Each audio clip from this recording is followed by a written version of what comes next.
कि हास्य रस के बहुत बड़े रचनाकार श्री सुरेंद्र दुबे जी की बिटिया की शादी थी। सर मैं सुनाऊं क्या? सुना दो। कहते हैं कि जिंदगी का जवाब देती हूँ, इस तरह से हिसाब देती हूँ, जो बिछाते हैं राह में कांटे उनको भी मैं गुलाब देती हूँ। और जाने कैसी पसंद रखती हूँ, अटल जी के हाथों सम्मानित होने का मुझे सौभाग्य प्राप्त हुआ। क्या बात है अटल जी। आदरणीय नरेंद्र मोदी जी के सानिध्य में अनेक बार काव्य पाठ किया। बहुत साल हो गए लाल किले के मंच से एक अकेली मैं कवयित्री हूँ जिन्होंने मंच का संचालन गणतंत्र दिवस के लाल किले के मंच का भी किया है। क्या बात है, वाह वाह वाह, बड़ी बात है। लेकिन ये सफर इतना आसान नहीं रहा श्रोताओं। कहते हैं कि जाने कैसी पसंद रखती हूँ, हसरतें दिल में चंद रखती हूँ। यहाँ जितनी भी महिलाएं बैठी हैं वो अपने दिल पर हाथ रखकर मेरी पंक्तियां सुनिए कि जाने कैसी पसंद रखती हूँ, हसरतें दिल में चंद रखती हूँ, और लोग हैं इसलिए खफा मुझसे, कि लोग हैं इसलिए खफा मुझसे, मैं इरादे बुलंद रखती हूँ। और जो महिलाएं घर भी संभालती हैं बाहर भी संभालती हैं, जैसे हमारे बीच में मैडम आई थी, इतनी बड़ी व्यक्तित्व लेकिन इतना सादा उनका रहन सहन, वास्तव में प्रणाम करने का मन करा था, मैंने किया। संतुलन इस तरह संभलता है। किसी पत्रकार ने मुझसे पूछा, हो सकता है हरिभूमि गई हूँ, उन्होंने मुझसे पूछा कि आप कवि सम्मेलन में जाती हैं बाहर और घर भी संभालती हैं, ऐसे कैसे हो जाता है? तो मैंने एक जवाब दिया, हरिभूमि को समर्पित करके जाती हूँ कि संतुलन इस तरह संभलता है जब भी बाहर कदम निकलता है, कि संतुलन इस तरह संभलता है जब भी बाहर कदम निकलता है। खुद को घर में ही छोड़ देती हूँ और घर मेरे साथ साथ चलता है। क्या बात है, वाह वाह, वाह। बेटी विदा हो रही है, दो दोहे सुनाती हूँ। पहले श्री राजगोपाल सिंह जी बहुत बड़े रचनाकार दिल्ली के हुए हैं। उन्होंने लिखा कि कैसा रस्म रिवाज है, कैसा ये दस्तूर, कि कैसा रस्म रिवाज है, कैसा ये दस्तूर, कि देश विदेश बनाए हैं चुटकी भर सिंदूर। क्या बात है भाई, वाह वाह वाह वाह, क्या। और नदिया के दो तीर हैं, बिटिया का संसार। नदी के दो किनारे हैं हम बेटियों का जीवन, कि नदिया के दो तीर हैं, बिटिया का संसार। आधा जीवन इस तरफ, आधा है उस बेटी ससुराल के लिए विदा हो रही है और एक माँ अपनी बेटी से क्या कह रही है, बस उसी क्षण का गीत है, सुन लीजिए। बस इस गीत के बीच में कोई बातचीत ना करें, बड़ी कृपा होगी। कि भर भर आए नैना, कि भर भर आए नैना, दिन रहना नहीं चैना। भर भर आए नैना, दिन रहना नहीं चैना। मन में उठा है भूचाल रे, बिटिया चली है ससुराल। कि भर भर आए नैना, दिन रहना नहीं चैना। मन में उठा है भूचाल रे, बिटिया चली है ससुराल। क्या बात है, वाह। और कहनी है बिटिया ये बात जरूरी, बात जरूरी। तेरे बिना थी मैं निपट अधूरी, निपट अधूरी। होने से तेरे में हो गई पूरी, होने से तेरे में हो गई पूरी।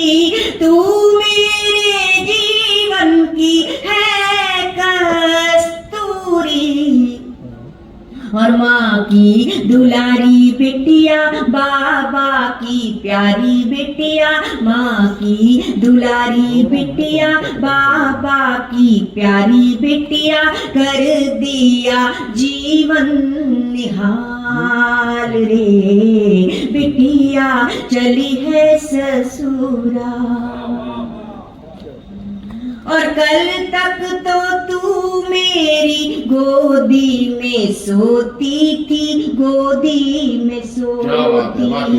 रातों में बातों की लड़ियां पिरोती थी, लड़ियां पिरोती। आंचल में छुप छुप के हंसती रोती, आंचल में छुप छुप के हंसती रोती। नटखट अदाओं से तन मन भिगोती। और कब तू सयानी हुई, क्या बात है, बेटियां कब बड़ी हो जाती हैं पता ही नहीं चलता कि कब तू सयानी हुई, राजा की रानी हुई।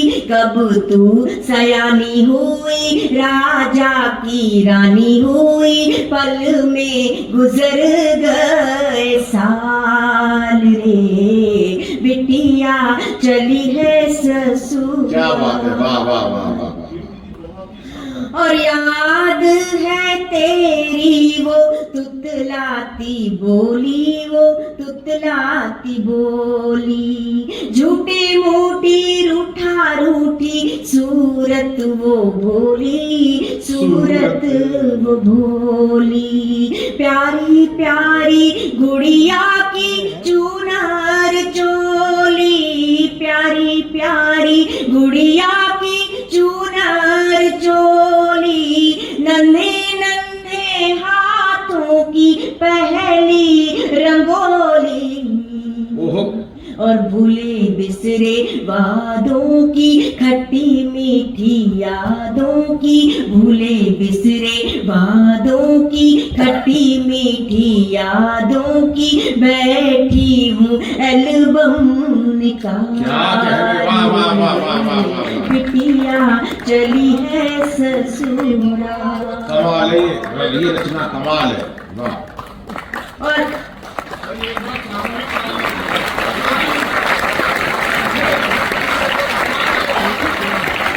ये श्रोता खड़े होकर ताली बजा रहे हैं, ये बड़ी बात है, कविता के लिए सम्मान की बात है।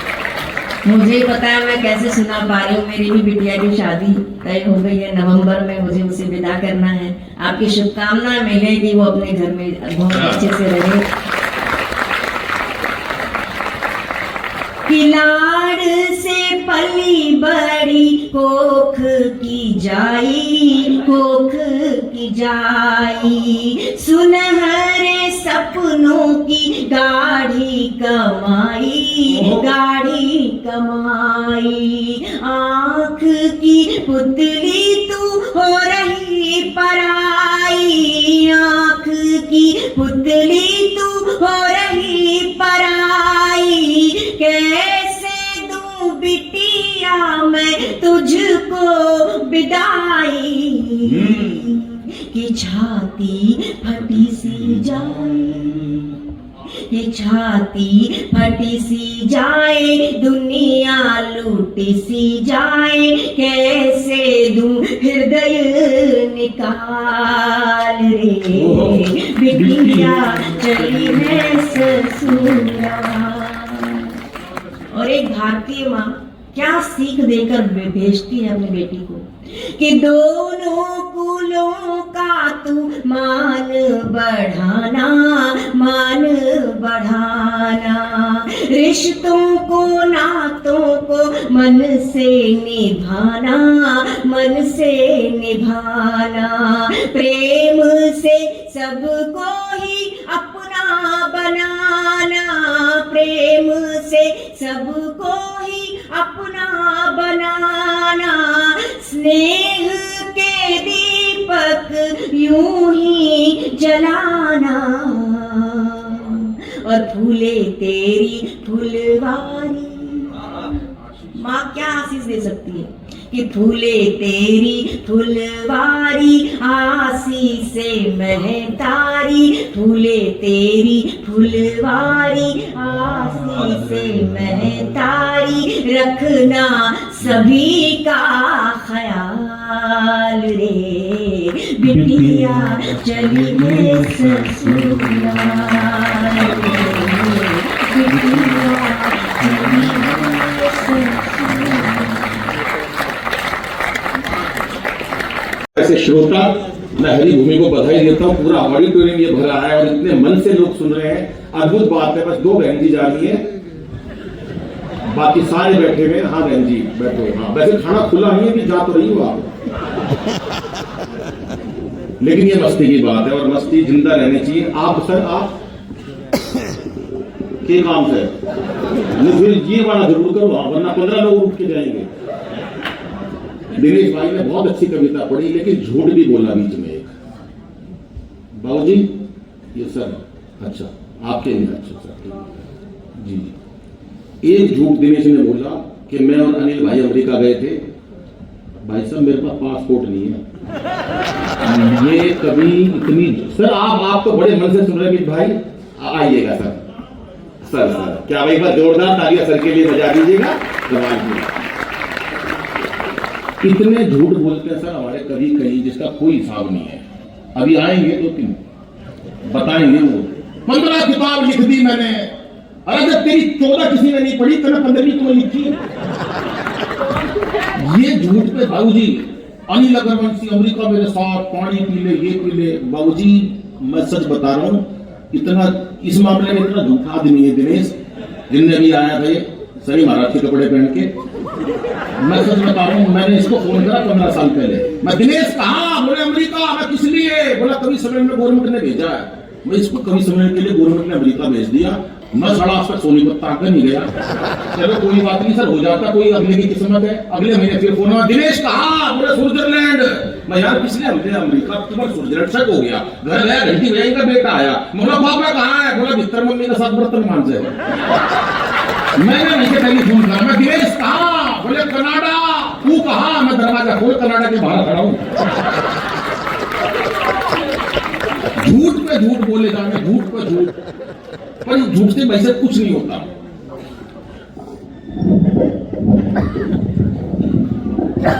बेटा इतनी देर खाली बैठा है। आइए दोस्तों, ये मस्ती की बात बीच बीच में इसलिए करनी पड़ती है कि पिछला जो कवि है जो अपना प्रभाव छोड़कर आया है, नए कवि के लिए पिच तैयार करनी पड़ती है। वो आपको संवेदना में डुबो देता है, वो कवि आपको कहीं हास्य में डुबो देता है। लेकिन कवि जब आता है, ये गुलदस्ता इस प्रकार का बनाया है। आदरणीय देवेंद्र भाई ने और आनंद जी ने और शंभू जी ने मिलकर इस टीम को 1 महीने से लगातार मेरे साथ मेहनत कर रहे हैं। परवीन भाई भी कहाँ चले गए मुझे नजर नहीं आ रहे। परवीन जी ने जो हमारे साथ, वो परवीन भाई क्या हमारे साथ मेहनत करी है सर। हम गैस रूम में गए, भाई क्या खाओगे? कचौरी लाऊं, समोसे लाऊं? लाए कुछ नहीं लाए मतलब 5 मिनट भरे वो मेरे मुंह से निकल गई। लाए थे एक बार सर के लिए भी चल नहीं जाता। हाँ ये मस्ती की बात होती है। तो ये होता रहता है। ये बहन जी बैठी कितना अच्छा सुन रही है, मैं नमन करता हूँ। बाबूजी परसों मेरे कवि सम्मेलन था, एक महिला 15 मिनट से गुस्से में घूर रही मेरे को। आइयो भी घर में कलेश करके मेरे को क्या लेना देना। 15 मिनट से गुस्से में देख रही बाबूजी मेरे को। मैंने बाद में पूछ लिया, मैंने कहा बहन जी मुझसे कोई गलती हो गई क्या? बोली नहीं, तेरी शकल मेरी सास से मिलती। कर लो, किसकी टेंशन दूर करोगे? दुनिया बैठी है। लेकिन मैं जिस कवित्री को बुलाना चाहता हूँ उसके पास सारे रस मौजूद हैं। वो एक ऐसी मात्र कवित्री है जिसको सब रसों का प्रभु ने कृपा बरसाई है। आप छंद बात करोगे, मुक्तक की बात करोगे, हास्य की बात करोगे, जो भी बात करोगे, आप जैसा भी रस चाहोगे वो सुनेंगे। लेकिन उनके पास समय हम सब कवियों के पास एक सीमित है, क्योंकि हमें एक डेडलाइन दी है कि इतने बजे तक कार्यक्रम भी समाप्त करना है। और आप लोग जितने मन से सुन रहे हैं, अनिल अग्रवंशी आपका आभार भी व्यक्त करता है। मैं उन कवित्रियों को आवाज देता हूँ, उस कवित्री को आवाज देता हूँ जो देश की एक श्रेष्ठ कवित्री कीर्ति काले जी के नाम से पूरे हिंदुस्तान में प्रसिद्ध है। बहुत सारे लोग उनसे वाकिफ भी होंगे। वास्तव में उनकी कई किताबें आई हैं, हर विधा में लिखने में माहिर। एक बार सारा सदन जोरदार तालियां बजाए कीर्ति काले जी के लिए।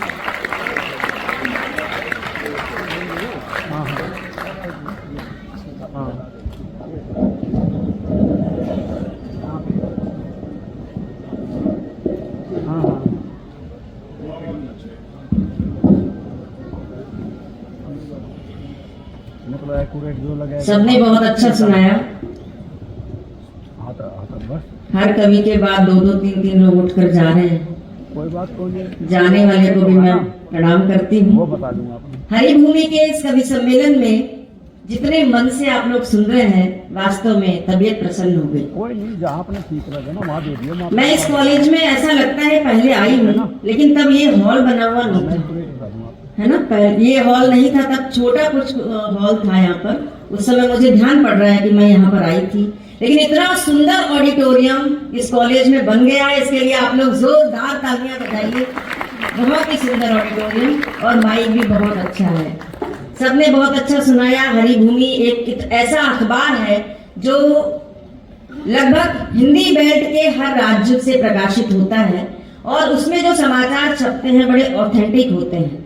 क्योंकि मैं कई बार पढ़ती हूँ हरिभूमि अखबार, हमारे यहाँ भी आता है, तो मैं बहुत बहुत धन्यवाद देती हूँ। मेरा क्रम है सुनाती हूँ और अध्यक्ष महोदय से जी सर आज्ञा चाहती हूँ। बहुत बढ़िया संचालन कर रहे हैं अनिल अग्रवंशी जी। हर कवि के बाद बहुत सुंदर सुंदर टिप्पणियां करके हंसाते हैं सबको। एक बार सारा सदन दोनों हाथ ऊपर उठाकर अनिल अग्रवंशी जी के इस अच्छे संचालन के लिए तालियां बजाएं। मेरा क्रम है सुनाती हूँ, सुनिएगा। भाई साहब सुना दो। अयोध्या में अगर ढूंढोगे तो श्री राम मिलते हैं। क्या कहने, वाह। जो वृंदावन में ढूंढोगे तो फिर घनश्याम मिलते हैं। क्या कहने, वाह।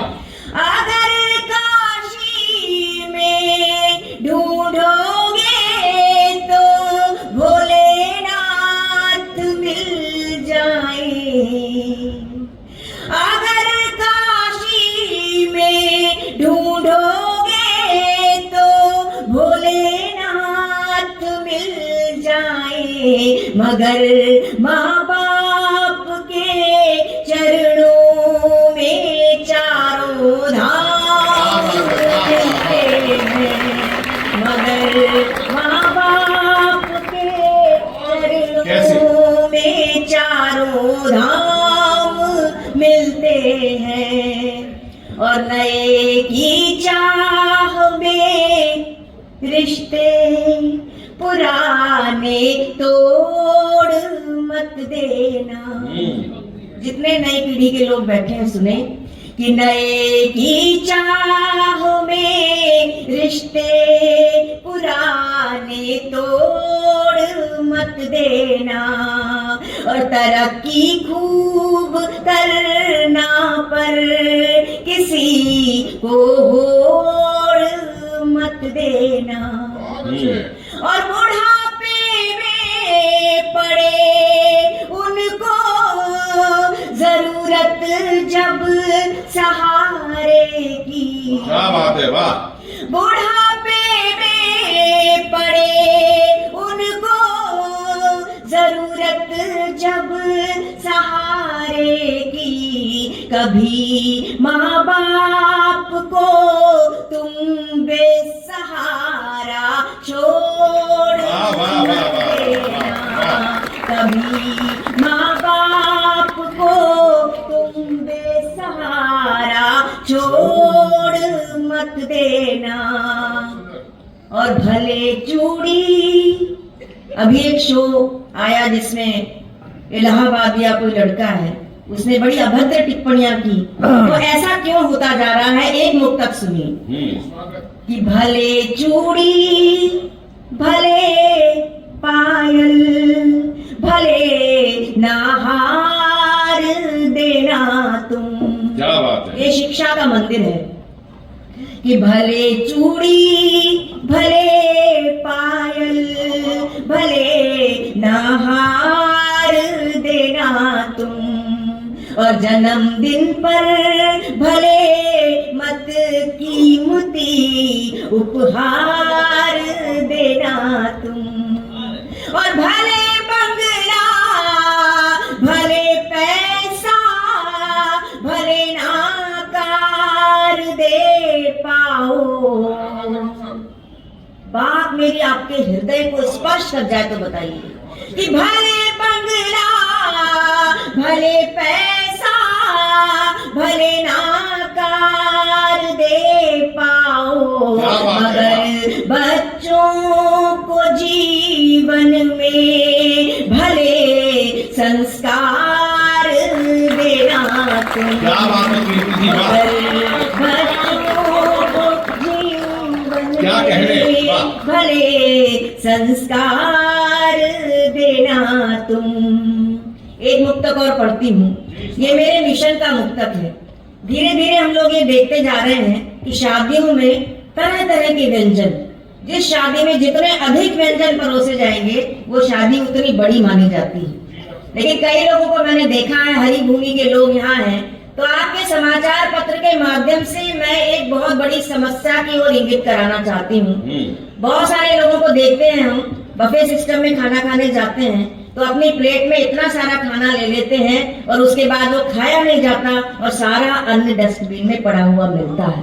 तब कीर्ति काले चार पंक्तियां कहती है इस कवि सम्मेलन में, सुनिए। स्वागत है। कि अमीरी की किताबों में फसाना तक नहीं मिलता और सिवा फुटपाथ के कोई ठिकाना तक नहीं मिलता और भरी थाली में तुम पकवान झूठे छोड़ देते हो कि भरी थाली में तुम पकवान झूठे छोड़ देते हो। कई लोगों को तो भर पेट खाना तक नहीं मिलता, कई लोगों को तो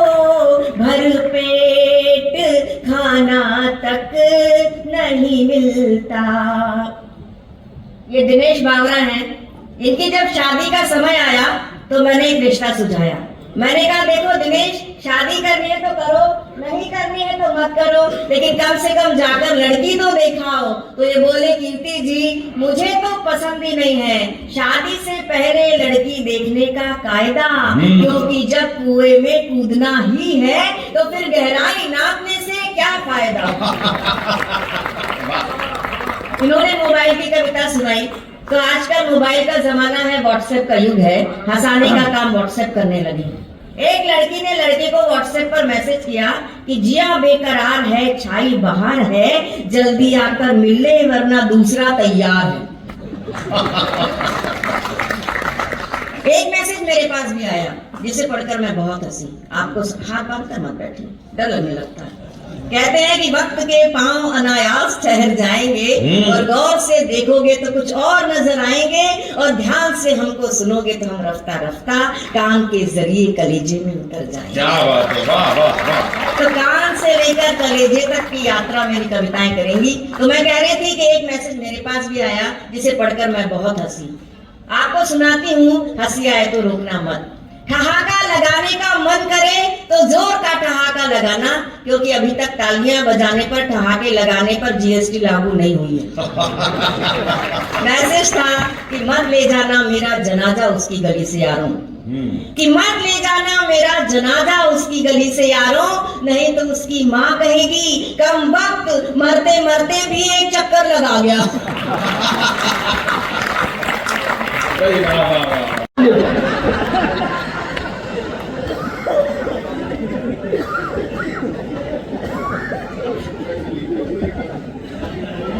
पर ये भी जरूरी है, हंसना हंसाना आदत है मेरी, अपना बनाना आदत है मेरी, लोग तुम फेर के चल लेते हैं, आवाज दे के बुलाना आदत है मेरी। आवाज देता हूँ उस कवि को जिसका नाम दिनेश बावरा है। सारा सदन जोरदार तालियां बजाए। 3 बार उनकी भूमिका बना चुका, वो पहुंच नहीं पाए थे मंच तक, पहुंच गए आखिरकार। जोरदार तालियां दिनेश बावरा के लिए, मेरा छोटा भाई। बहुत बहुत धन्यवाद।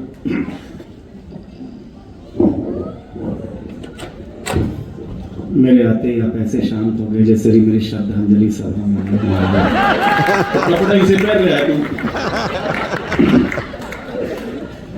बहुत बहुत बधाई हरिभूमि को इतने शानदार आयोजन के लिए।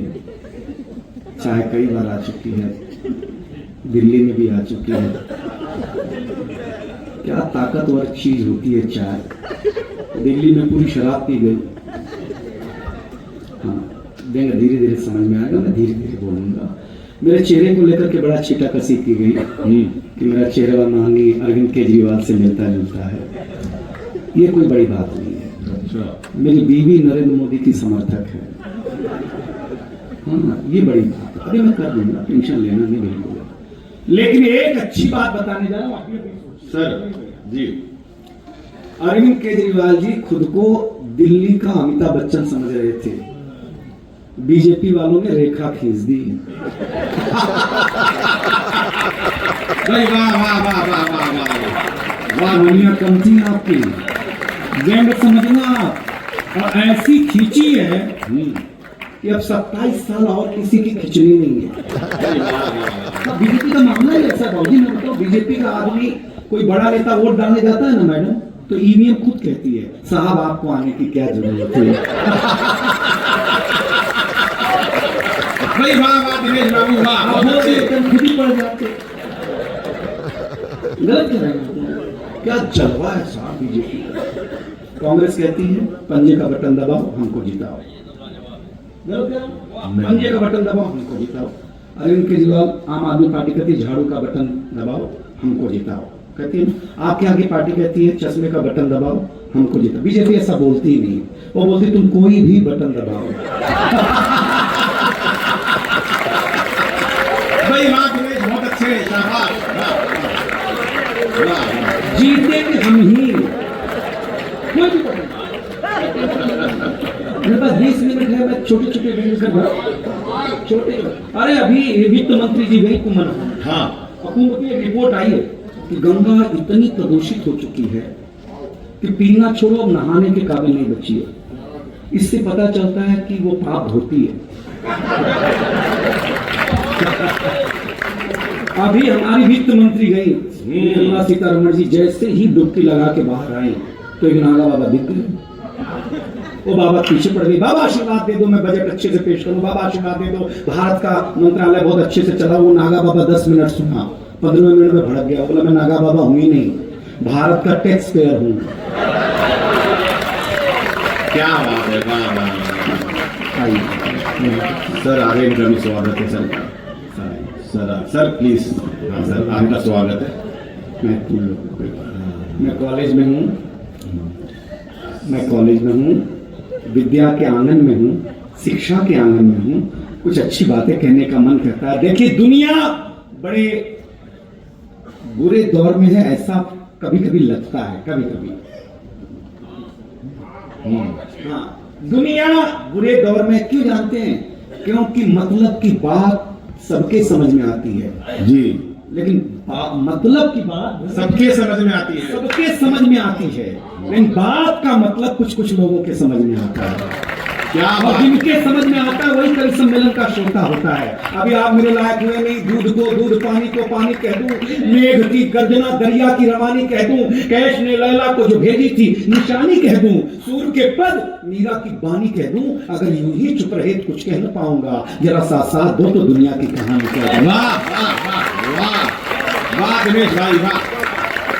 रिश्ता निभा ताली। देखिए हम भारतीय लोग हैं, भारतीय आदमी की आदत होती है जो सत्यनारायण भगवान की कथा अगर 10वीं बार भी सुन रहा हो, तभी भी जब तक पंडित ना कह के अध्याय समाप्त हुआ तब तक हम अक्षर सुन नहीं छोड़ते, क्योंकि हम ठीक से सुन नहीं रहे होते।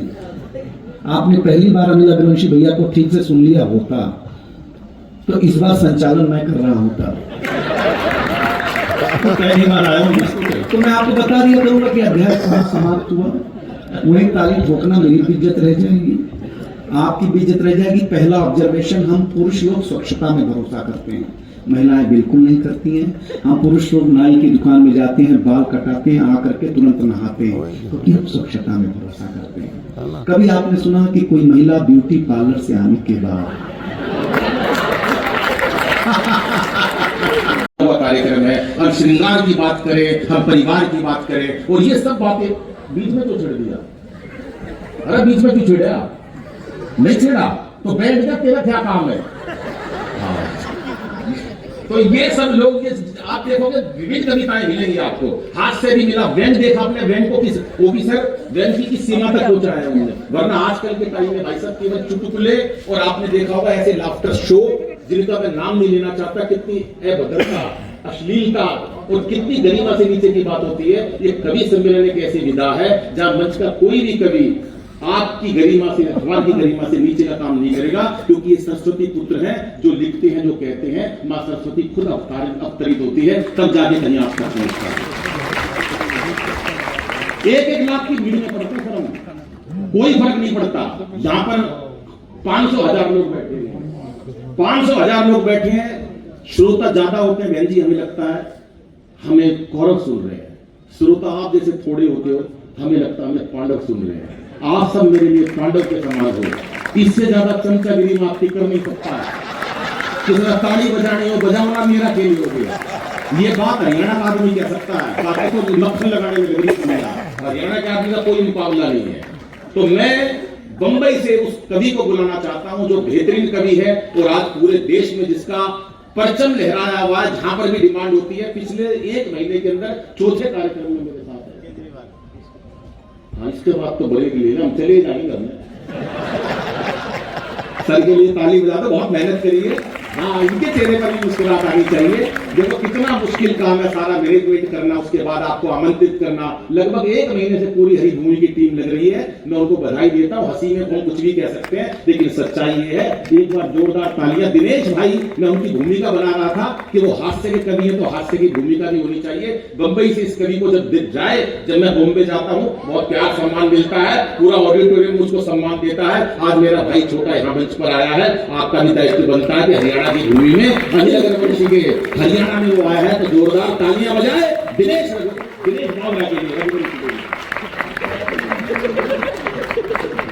बैठ गया,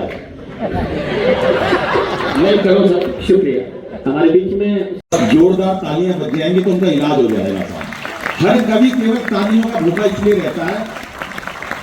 ये सारे कवि बहुत समर्थ हैं। दिनेश बाबू 35 सालों से मंचों पर है, कीर्ति जी 35 वर्षों से मंच पे है, दिनेश भाई का बंबई में अपना बहुत अच्छा सेटअप है, गोविंद भाई है। ये सब लोग मंचों पर आते हैं, जिस टाइम प्रस्तुति करते हैं ये भूल जाते हैं कि हमने क्या लिया है, क्या दिया है। ये केवल आपकी आंखों में देखकर कविता पढ़ते हैं और इनका यही मन रहता है कि आपको उतना कविता करना खेल नहीं है। पूछो इन फनकारों से, ये लोहे को काट रहे हैं कागज की तलवार से।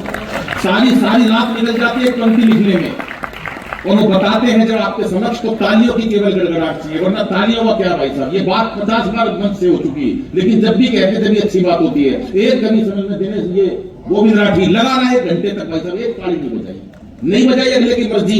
ये दिनेश बावरा लगा रहा कोट पैंट पहन के, किसी ने ताली नहीं बजाई। ये लगा रहा दिनेश रघुवंशी ना धोके, किसी ने ताली नहीं बजाई। कीर्ति काले लगी रही बॉल खोल के 1 घंटे तक, किसी ने ताली नहीं बजाई। आखिरी में मन में कविता सुनाई, पीछे एक बाबा खड़ा, उसने ताली बजाई। मैं बाबा बहुत मेहरबानी, तुमको मेरी कविता समझ में आई, तुमने मेरी कविता में ताली बजाई। बोला तेरी एक लाइन समझ में नहीं, मैं तो तबाकू कूट रहा था। ये 500 बार टुकड़ा सुना चुके, लेकिन उसकी उतनी ताली बजती है, मजा बजा है घर जोरदार ताली। ये मस्ती की बात है। और देखो कितना वेग अपनी बात को, भाषा को कैसे कह दिया। और जब ये टीम बना रहे थे, हमारे आदरणीय भैया बैठे हैं और ये सर बैठे हैं। देखो मैं एक बार बताऊं, कछवार के कार्यक्रम मैंने बहुत सीरीज भी की है, लेकिन मैं इस टीम को बधाई इसलिए देता हूं।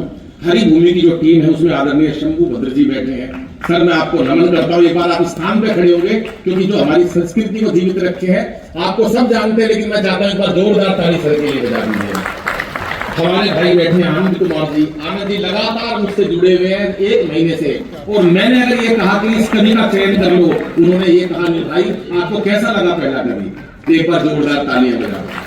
और हमारे बीच में देवेंद्र बालियान जी अभी थे, कहाँ चले गए देवेंद्र भाई भी, और बहुत अच्छा संचालन किया मेरे भाई ने। वो कह रहे थे अनिल अग्रवंशी बहुत अच्छा संचालन करते हैं, लेकिन you are also great sir. एक बार सर के लिए भी जोरदार तालियां बजा दो। ये तीनों मतलब अखबार का कार्यक्रम है भाई साहब, तो ज्यादा टिप्पणी कर दूंगा तो अगली बार ये कार्यक्रम हो सकता ना भी मिले मेरे को, लेकिन मैं हरियाणा को बात नहीं आता कहीं भी ना। ये तीनों मेरे को इतने अच्छे लग रहे हैं। हमारे दिल्ली में 70 सीट थी, 67 केजरीवाल ले गया था 10 साल पहले। उस टाइम भाजपा की 3 सीट आई थी, वो तीनों ऐसे ही बैठे रहते हैं। कार्यक्रम मिलो ना मिलो, लेकिन बात जरूर कहनी चाहिए सर, है ना। ये बढ़िया बात है। यहाँ सब ताली बजा रहे, कितने अच्छे लोग बैठे हैं बहन जी। नहीं तो कभी समय में बुरा हाल है बाबू जी। एक बार कविता सुनाई, एक ताली नहीं बजाई एक आदमी ने। मैं भाई साहब ताली को नहीं बजा रहे, दुनिया बजा रही है, सारे बजा रहे हैं। बोला बड़ा आदमी वो आदमी रखे हुए हैं। मैं ताली बजाने के लिए बोला हाँ बड़ा आदमी हूँ। एक कविता वो सुनाई, सारे हंसे, वो नहीं हंसा। मैंने कहा तुम हंस भी नहीं रहे। बोला बताई थी ना बड़ा आदमी हूँ, आदमी रखे हुए हैं। मैं छोड़ो यार, इनसे बात करने बेकार है, काम के लिए आदमी रखे हुए हैं। 3-4 बार दिन बाद सड़क पर आते हुए मिल गए। मैं नमस्ते भाई साहब, बोला नमस्ते। मैंने कहा सुना आपकी शादी हो गई? बोला हाँ। मैंने कहा हनीमून पे नहीं गए? यहाँ किसी ने नहीं रखे हुए, सब ताली बजा रहे हैं, सारे बजा रहे हैं। और जिन्होंने नहीं, उनकी शादी भी इसका मतलब।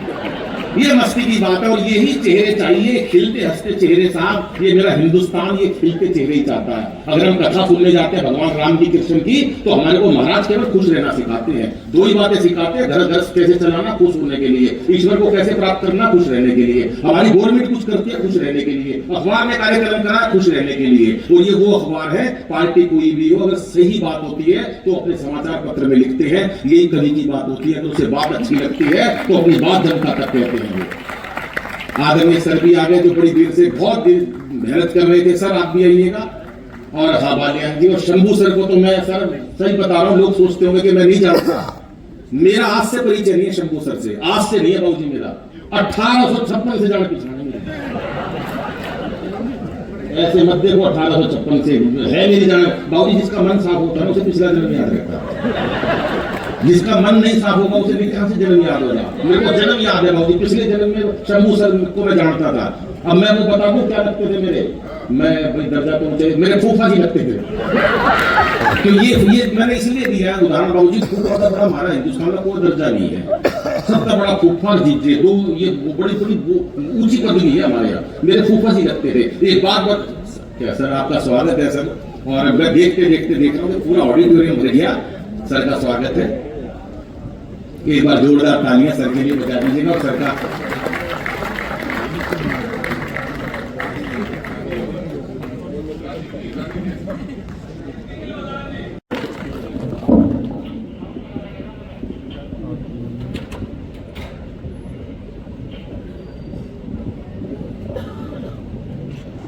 बहुत बहुत आभार। वो हमारे कार्यक्रम को कम कर दो। आपको अच्छा लगा हो तो एक बार तालियां बजाइएगा जरा। आइए मित्रों, कार्यक्रम का आगाज करते हैं विधिवत रूप से।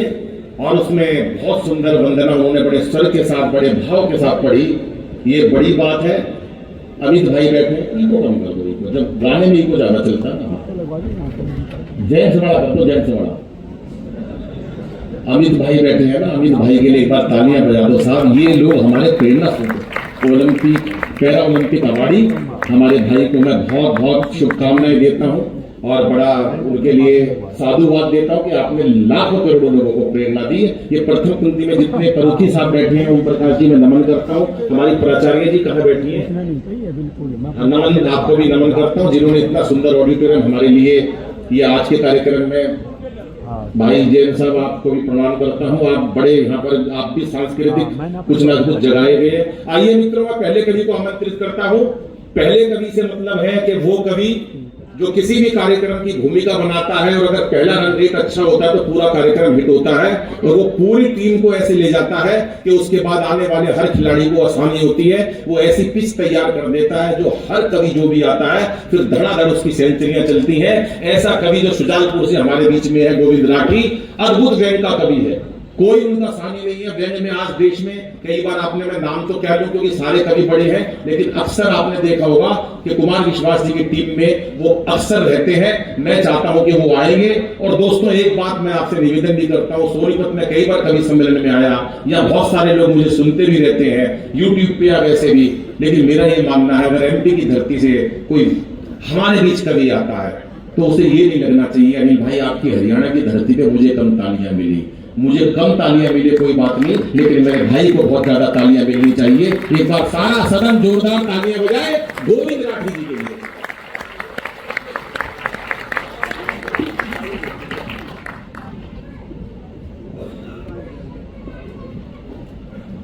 मां शारदे को प्रणाम करता हूं। मंच पर विराजित कवि गणों को नमन करता हूं। प्रबुद्ध श्रोतागणों को विशेष प्रणाम करता हूं।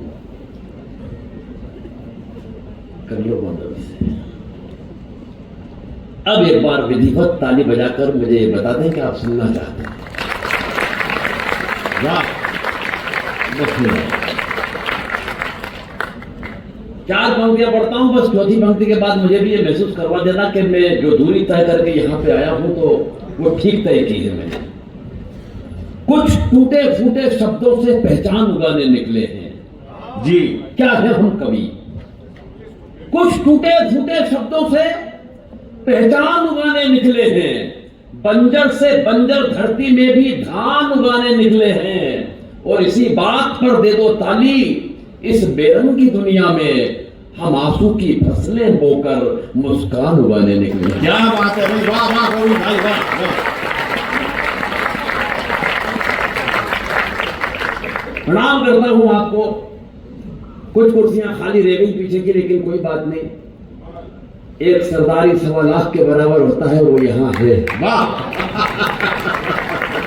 जहां अगर मैं ये कहूं कि हर सरदार भगत सिंह सा प्यारा दिखाई देता है, कुछ बोले गुरु नानक का जयकारा सुनाई देता है, और तुम्हें कहो मैं अपना सर झुक जाने से कैसे रोकूं, मुझको तो हर एक पगड़ी में गुरुद्वारा दिखाई देता है। वाह वाह वाह गोविंद भाई, वाह। मैं सिर्फ कौन को प्रणाम करता हूं। प्रणाम भाई साहब। कुछ लोग अभी भी पीछे के खामोश है, कोई बात नहीं। देखो, सरकार ने एक वक्त ये जरूर कहा था कि हमारे बीच 2 हाथ की दूरी होना चाहिए, मगर किसी भी देश की सरकार ने ये नहीं कहा है कि आपके दोनों हाथों के बीच में कोई दूरी होना चाहिए। इसलिए उस दूरी को खत्म करना, मिली जुली तालियां होंगी तो अच्छा लगेगा, और आपने बजाई तो और अच्छा लगा। मिलजुल कर काम करना चाहिए। हमारी सरकार तक हमें इंस्पायर कर दी कि मिलजुल के काम करो, इससे देश आगे बढ़ता है। और मिलजुल कर काम करने का साहब इससे बड़ा उदाहरण नहीं हो सकता कि जो ज्यादा कर्ज लेगा वो देश छोड़ के भाग जाएगा, जो कम कर्ज लेगा सरकार उसका माफ कर देगी, और जो बिल्कुल भी नहीं लेगा वो इन दोनों के मिलकर चुकाएगा। तालियां करते हैं आपकी। वाह वाह वाह, क्या देख है, वाह वाह गोविंद भाई, कमाल। सच बता रहा हूं, फुर्सत निकालकर इतने लोग कवि सम्मेलन के लिए आए हैं, क्या बढ़िया बात है। साहित्य के लिए आप लोग इस अनुराग से जुटे हुए हैं, वरना महानगरों की हालत खराब है साहब, किसी के पास फुर्सत नहीं है। पिछले दिनों भाई साहब मुंबई में कवि सम्मेलन में चला गया। कवि सम्मेलन के अगले दिन जब जुहू बीच पर घूमने गया तो मैंने देखा एक महिला एकांत में बैठकर दहाड़े मार के रो रही। मैं उसके पास गया, सहानुभूति पूर्वक तरीके से उसके कंधे पे हाथ रखा। मैंने कहा बहन जी क्या बात है, क्यों रो रही हैं? तो वो उछलकर खड़ी हो गई, आंसू पोंछ लिए। बोले कुछ नहीं भाई साहब, पिछले महीने पति ने मारा। मैंने कहा पिछले महीने मारा और आप आज रो रही है? बोले फुर्सत ही नहीं मिली। मैं कहना ये चाहता हूं कि महानगरों में रोने की फुर्सत नहीं है, मगर आप हंसने के लिए फुर्सत निकाल कर रहे हैं। कमाल कमाल, वाह। और दिनेश भैया, फुर्सत का ये आलम है। एक दिन मेरी पत्नी अपने काम में व्यस्त, मैं अपने काम में व्यस्त, ना उसे फुर्सत ना मुझे फुर्सत। अचानक उसने मेरी तरफ कोई काम उछाला। मैंने कहा देख, आज काम मत बता देना, आज मुझे मरने की भी फुर्सत नहीं है। मेरे अंदाज में पलट के बोली, आज मर भी मत जाना, मुझे रोने की फुर्सत नहीं है।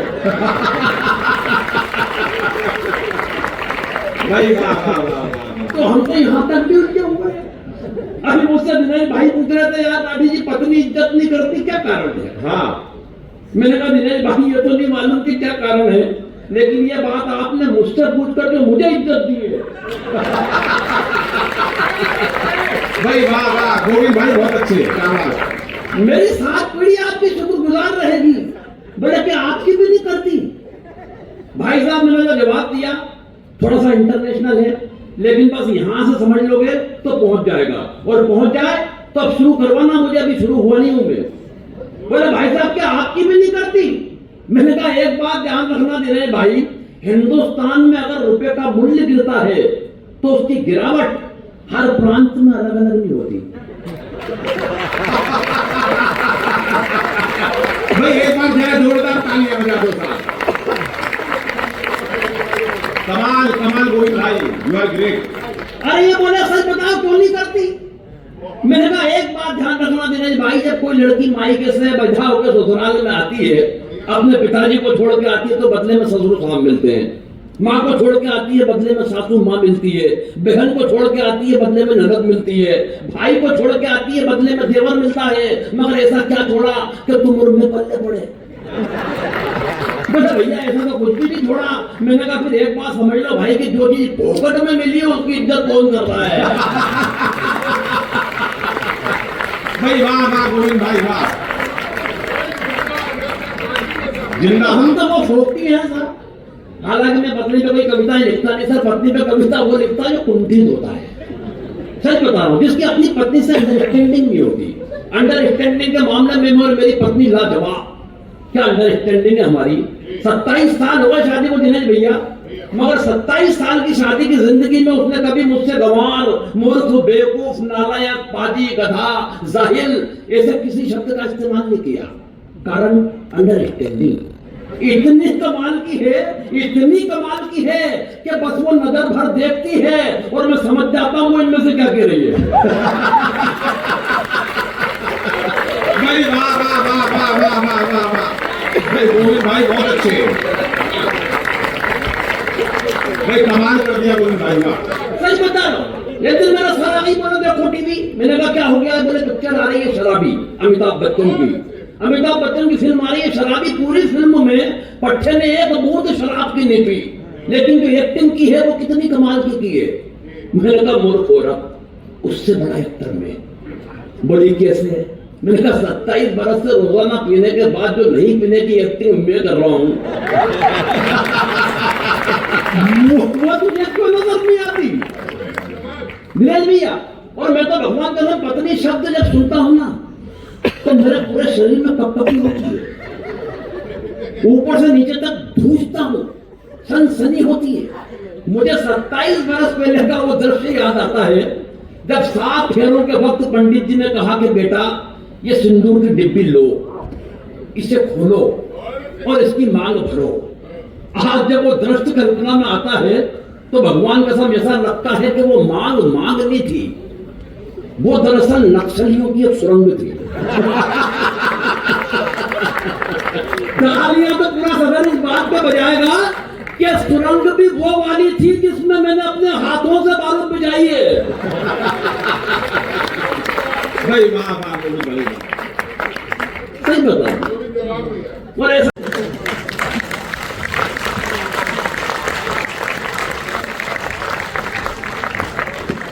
हरि की भूमि जहां भगवान कृष्ण ने गीता का ज्ञान दिया, उस हरि भूमि समाचार पत्र का एक 8वां कवि सम्मेलन।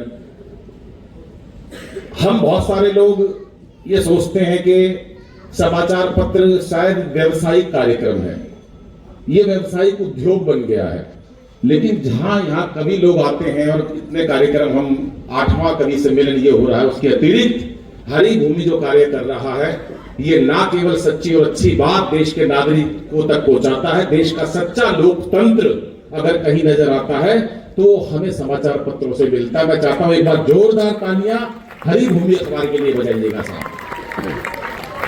ये हमारे लोकतंत्र के लिए जीत है कि हमारे आज नागरिक यहां बैठे हैं और ऐसा कवि सम्मेलन कि ना केवल कार्य कर रहे हैं कि राजनीतिक सामाजिक बातें हम तक पहुंचाएं, हमारी संस्कृति और हमारे संस्कारों को, हमारी हिंदी भाषा को जीवित रखने का कार्य भी एक अखबार करता है। मुझे लगता है कि हरि की इस भूमि पर हरि भूमि ने जो कार्यक्रम किया है, मैं बाबू जी की स्मृति को नमन करता हूं, तपस्वी मित्र सेन जी के चरणों में नमन करता हूं और तमाम हरि भूमि के उन जितनी भी टीम है मैं उनको नमन करते हुए आज के कार्यक्रम का आगाज करता हूं। एक बार जितने लोग सुनना चाहते हैं जोरदार तालियां बजा के आज के कार्यक्रम का आगाज करते हैं। दिनेश जी कह रहे हैं तालियां थोड़ी, देखो क्या ये हास्य कवि सम्मेलन है, इसमें संस्कारों की बात होगी, देश की बात होगी, राजनीति की बात होगी, इसके अंदर हम कहीं ना कहीं बात करेंगे, परिवार की बात करेंगे, वीर रस की बात करेंगे, देश की बात करेंगे, वीर रस के साथ हास्य की बात करेंगे, व्यंग्य की बात करेंगे, श्रृंगार की बात करेंगे, तमाम रसों का समावेश इस कवि सम्मेलन में रहेगा, लेकिन हल्का फुल्का होने के लिए। ज्यादा ज्ञान की बातें नहीं, मोबाइल पर सारा ज्ञान धरा है। और मैं तो वैसे ही हरियाणा का हूं, हरियाणा वाले को तो ज्यादा ज्ञान चाहिए ही नहीं, जबकि सर भगवान ने स्वयं ज्ञान दे दिया, वह हम किसका ज्ञान लेंगे सर। 18 अध्याय श्री कृष्ण भगवान ने 18 अध्याय अर्जुन को बोला और सुनाऊं, बोला ना जी मैं लड़ ही लूंगा। तो ये हमारा हरियाणा है, और हरियाणा का कोई मुकाबला नहीं। यहाँ बात हम सारे प्रतिशत की करेंगे, क्योंकि अखबार सबका होता है, हर जात का होता है, हर धर्म का होता है, हर संप्रदाय का होता है, हर राजनीतिक दल का होता है। लेकिन कभी अपनी बात कहने में सामर्थ्य रखता है, क्योंकि कभी को एक छूट है कि वो अपनी बात राजनीतिक बैंक कुछ भी करे। लेकिन मैं कवियों से भी निवेदन करूंगा कि वो बात अपनी ऐसी कहे जो इस अखबार की गरिमा जो है वो बनी रहे। तालियों की दिनेश भाई ने बात करी, बोला अनिल भाई तालियां कैसे बजेंगी। मैंने कहा कि मेरे को आयोजक ने कह के भेजा है, पेमेंट से कुछ भी हो, एक एक श्रोता 5-5 हजार की ताली बजा के जाएगा। 200 रुपए की तो बजा दी उन्होंने, 1000 की हुई है, अभी 1000 की, 1.5 की हो गई, 1,500 की, 5,000 की हुई है अभी, ज्यादा हो गई, वापिस करो। पीछे जो बच्चे बैठ रहे, बेटा एक बार हाथ उठाकर तालियां बजाओ सारे, और थोड़ा आगे आना चाहो तो आगे आए, क्योंकि कभी सम्मेलन की परंपरा टेंशन हो गई है। भगवान ने बहुत कुछ दे दिया, शौहरत मिल गई, दौलत मिल गई, पैसा मिल गया, कोई फर्क नहीं पड़ता। मैं तो एक बात कहता हूं कि बन जाओ तेंदुलकर, कोई फर्क नहीं पड़ता, बन जाओ अमिताभ बच्चन, कोई फर्क नहीं पड़ता, बन जाओ शौहरत और दौलत के सबसे बड़े बादशाह, कोई फर्क नहीं पड़ता। 60-70 साल की जिंदगी का खेल है। इस जिंदगी को जिसने बड़े खुश होकर गुजार लिया, ईश्वर का नाम लेते हुए, अच्छे कर्म करते हुए, उसका मानव जीवन सार्थक है। वरना तो ईर्ष्या में कुड़ते रहो, जिस पद पर बैठे हो हमेशा परेशान रहो। दौलत आने के बाद भी आपकी खुश रहे कोई जरूरी नहीं है, शौहरत के बाद भी खुश रहे कोई जरूरी नहीं है। आपने किसी को नाई बना दिया, किसी को दर्जी बना दिया, किसी को कवि बना दिया, किसी को श्रोता, किसी पे अखबार का काम दे दिया, कोई नेता बन गया, उस भगवान ने सबकी ड्यूटियां लगा दी एक दूसरे के साथ जुड़ने के लिए। इसलिए दोस्तों जहां रहो अपना कर्म शिद्दत से कर दो, ये सबसे बड़ी बात है। और खुश रहने के लिए आज का ये कार्यक्रम आयोजित किया है। कितने लोग खुश रहना चाहते हैं एक बार जरा बताएं साहब। नहीं तो घर से बहुत सारे लोग दुखी रहते हैं, कई तो खाना दुखी रहते, बिना बात कोई लेना देना नहीं, बिना बात। एक बैठा टेंशन में, अरे तू टेंशन में क्यों बैठा है? बोला अनिल भाई एक दिन ये सारी दुनिया मर जाएगी। हम बोला भगवान का काम है, तू टेंशन में क्यों बैठा है? बोला जो सबका आखिरी में मरेगा उसने शमशान घाट कौन लेके जाएगा? कर लो टेंशन, किस किस की दूर करोगे? अपने हाथ में नहीं टेंशन दूर करना, ये तो आदमी खुद भीतर बैठता है, बच्चा बन के बैठता है। टेंशन दूर करनी हो, हंसना हो तो भीतर से बच्चा बनकर बैठना पड़ता है। वीआईपी लोग कभी टेंशन को दूर नहीं कर सकते। वीआईपी यहाँ कोई नजर ही नहीं आया, जिनके चेहरे देखो सब मुस्कुराते हुए नजर आ रहे हैं। प्रथम टीम को अपना अभिवादन, अपना नमस्कार समर्पित करता हूँ। और सर दोनों बिल्कुल, आप तो बिल्कुल ऐसा खिंडवा बांध के हरियाणा का, सर मुझे पता तो नहीं, आप बहुत वैसे वीआईपी हैं, इतने आगे बैठे हो, लेकिन फिर भी मैं एक बार हरियाणा का आदमी मान लूंगा। नहीं भाई साहब, यूं लगा लो कि आप दोनों ऐसे लग रहे हो जैसे मुरली मनोहर जोशी और रवानी इकट्ठे बिठा दिए। तालियां बजाओ, हाँ मस्ती का कार्यक्रम रहेगा, ये कोई टेंशन नहीं है। बिल्कुल राजनीतिक दसाले उतार देना। कई लोग राजनीतिक दसाले पहन के बैठते हैं, दिक्कत जिंदगी में जब आती है।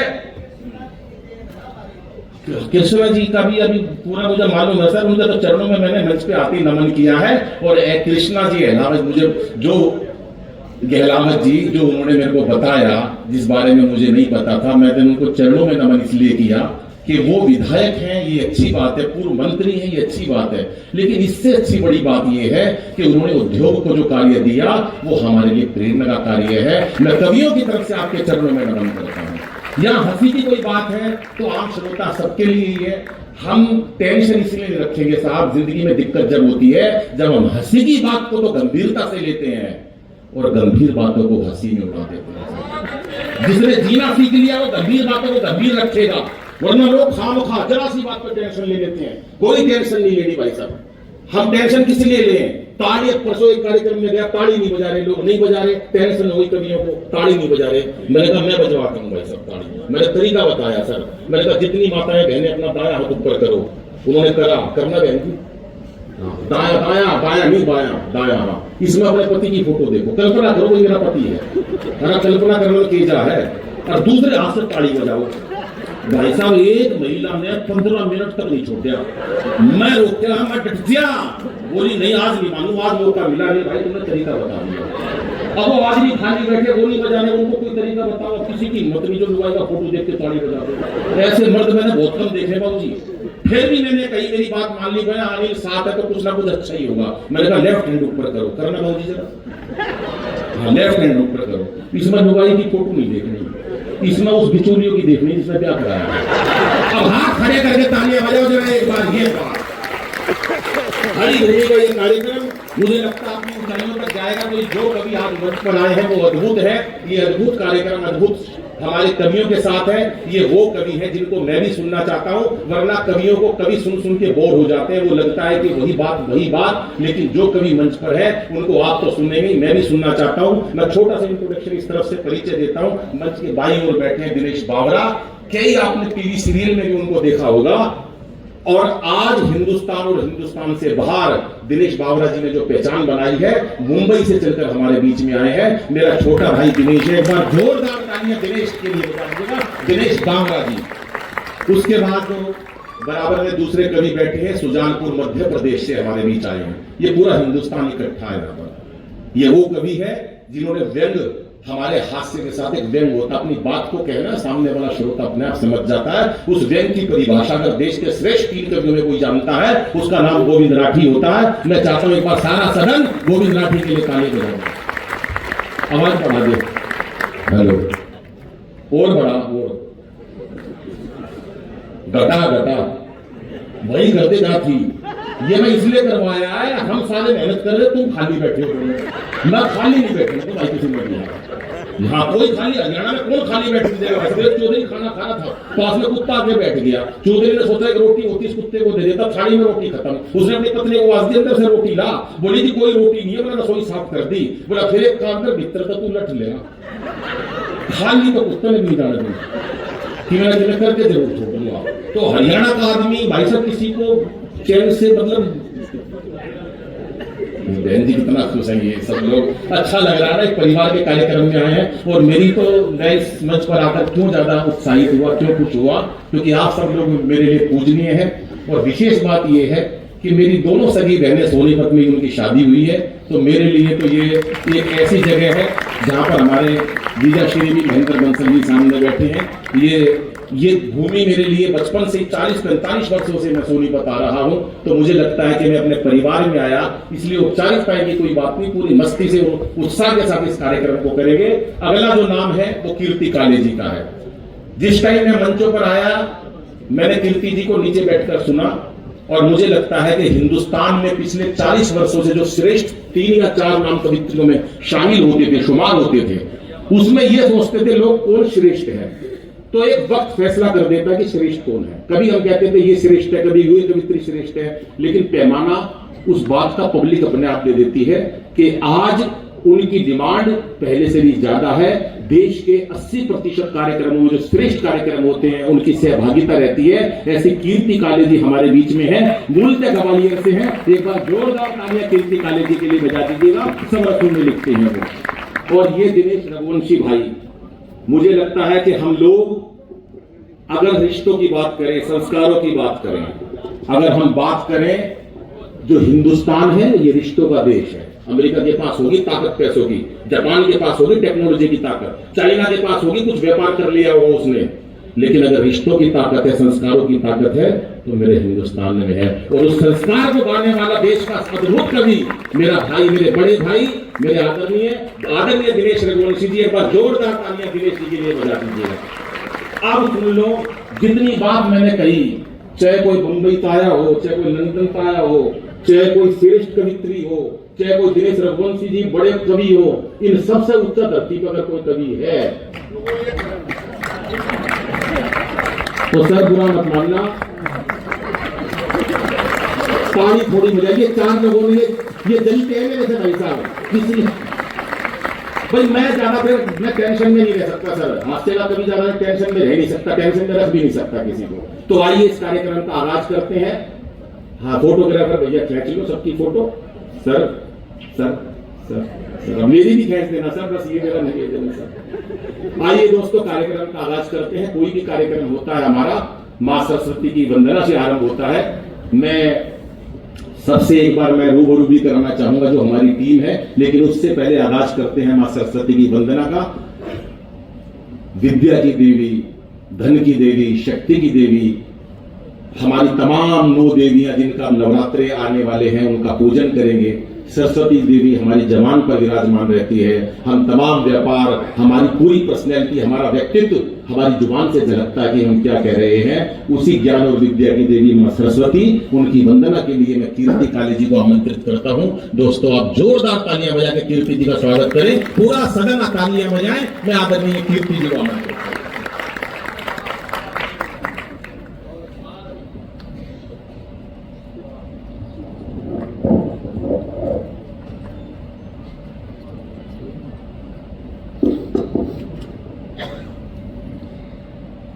वर्णानाम अर्थसंघानाम रसानाम छंदसामपि मंगलानाम च कर्तारो वंदे वाणी विनायकम।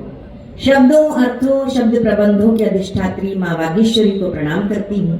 मंच पर बैठे हुए मेरे सभी अग्रज कविगण और आदरणीय कृष्णा मैम, बहुत विशेष मैं प्रणाम आपको करती हूँ। आज आपको देखकर ऐसा लगा कि ये अलग बात है कि चुपचाप खड़े रहते हैं, ये अलग बात है कि चुपचाप खड़े रहते हैं, लेकिन जो लोग बड़े होते हैं वो बड़े होते हैं।